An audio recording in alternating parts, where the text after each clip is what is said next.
Bonjour, nous allons vous présenter un oral sur le vivre ensemble. Qu'est-ce que le vivre ensemble? Le vivre ensemble, c'est de se respecter, même si on est différent. Le vivre ensemble n'est pas encore bien acquis pour tout le monde. Il y a parfois des insultes, des rejets sans raison, ou des jugements à cause de nos goûts différents. Il y a des points qui doivent disparaître. Le manque de respect, les moqueries même si c'est pour rigoler, frapper les autres. Le sexisme. Le sexisme, c'est une attitude de discrimination fondée sur le sexe opposé. Par exemple, dans le film, les femmes n'avaient pas le droit de voter, elles ne pouvaient pas aller à l'école, ou encore dans le film, on voit que Rosalie ne pouvait pas jouer au foot. L'harcèlement.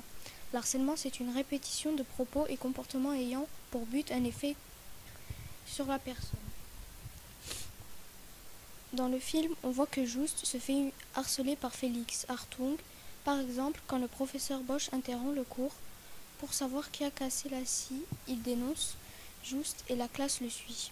Le racisme. Le racisme, c'est une idéologie qui suppose la supériorité de certains groupes par rapport à d'autres groupes en fonction de l'origine ethnique, la couleur de peau ou l'origine, ou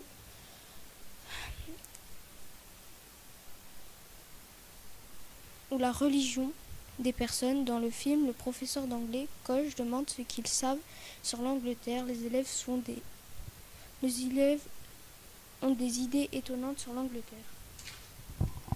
On voit que dans la cohésion du groupe, les garçons font un pacte. Ils jurent de ne parler à personne de pratiquer le football. Il y a aussi la classe qui reste unie. Elle a repris les valeurs véhiculées par Coach. Le fair play et la cohésion sont importantes pour eux désormais.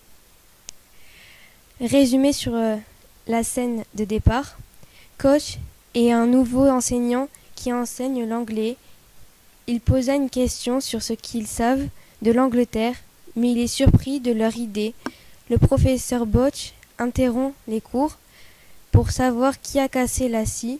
Le délégué Félix dénonce Just et la classe le suivit donc. Just se fait frapper au doigt. Coach n'est pas d'accord. Il dit que le délégué qu'il aime le fair play et la camaraderie.